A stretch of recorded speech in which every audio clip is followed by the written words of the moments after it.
The Fermi Paradox, written by NinjaGull15. This terminal limits me to no more than 500 words, so I'll make it brief. The Fermi Paradox is the problem that the universe should be teeming with life, yet we can't find any of it. There are theories. The Great Filter got them. They exist, but we can't comprehend them. And finally, the most popular. They were too far away. It took us decades, but we finally developed faster than light travel. I won't bore you with all of the complicated math, but it involved a disruption of dark matter, the type of matter that does not interact with electromagnetic radiation. By pushing dark matter and a certain frequency of radiation together, we could move atoms at a speed that surpassed light. This turned the dark matter into what's called hot dark matter, which becomes capable of temporarily lowering an object's mass, allowing it to move faster than 299, 792, and 458 meters per second, aka the speed of light. We could finally explore the universe and figure out if we were alone or not. I was on the ship that left Earth. We were to orbit the planet for a few weeks, converting dark matter into hot dark matter, and finally take off in the direction of the Wow signal, our best guess at a location for intelligent life. Despite our breakthrough, we still knew very little of the composition of dark matter.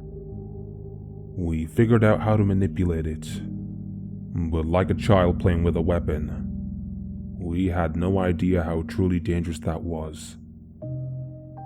We had no idea dark matter is, in a way we cannot comprehend, alive. I don't know why it took the planet instead of the ship. This is speculation, but I think when we changed dark matter, we hurt it, in a way that a carbon-based animal cannot comprehend. While orbiting, we got a distress signal from Control. A giant, almost undetectable mass was surrounding Earth, and suddenly, any baryonic matter made of atoms, began to change, shrinking in size. The distance between chemical bonds became smaller, until they merged into single atoms. All of humanity and the planet merged together into a plasma-like mass, before dissipating, like a star would after dying. We tried contacting Control, but I don't think any of us expected a response. Only 2 people remain in my crew. We were sitting down for another silent dinner when I decided to type this all up. The others lost hope much faster than us, but we're getting there. I guess the Great Filter was right after all. I wonder how many other civilizations cracked the code of faster than light travel, only to be destroyed by the force they sought control over. We can't leave.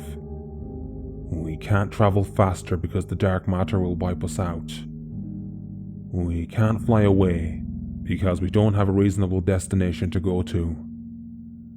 All we can do is orbit where Earth used to be, regretting humanity's greatest discovery.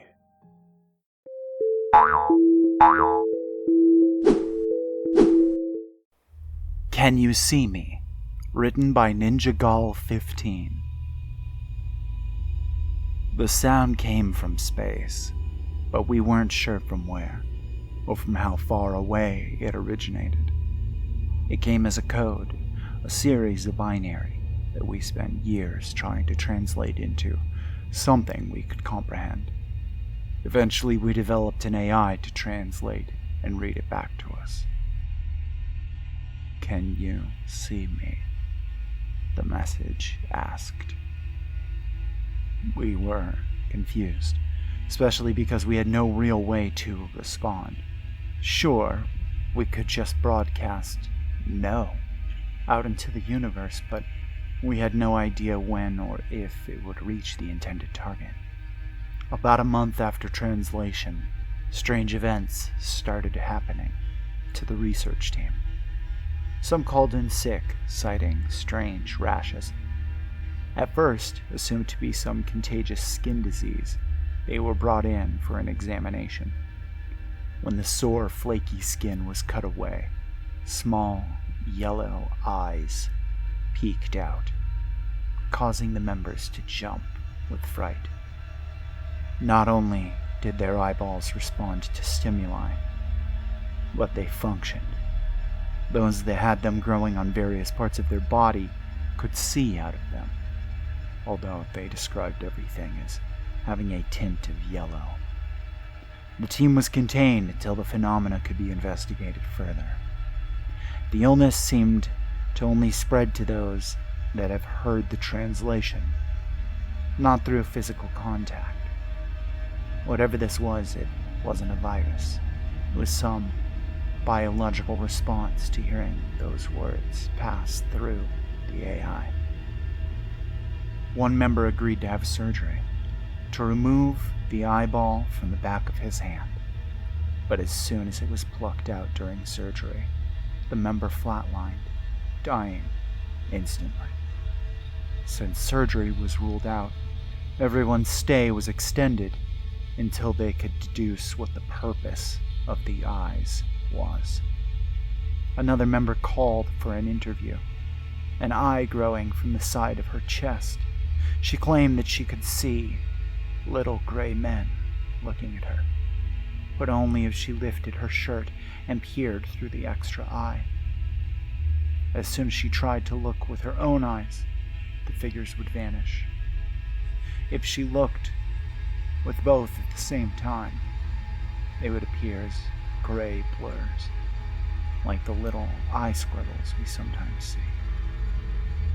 "They keep looking at me. Wherever I go, they're watching me," she explained, shaking. "There are a few in the room right now, watching me." She also explained that they seemed more curious than malevolent, but still creeped her out. Soon after, others began reporting the same little gray men looking at them, trying to convey something too complicated to comprehend. For most of them, at least. One member, who was always a little unstable, finally escaped his cell. "They just want to be seen!" he shrieked, shoving a guard and his former boss on his way to the AI. Tinkering with the AI, he began to broadcast the signal, not into space, but on normal radio waves. Listen to a CD instead on the way home from work today. You'll be better off.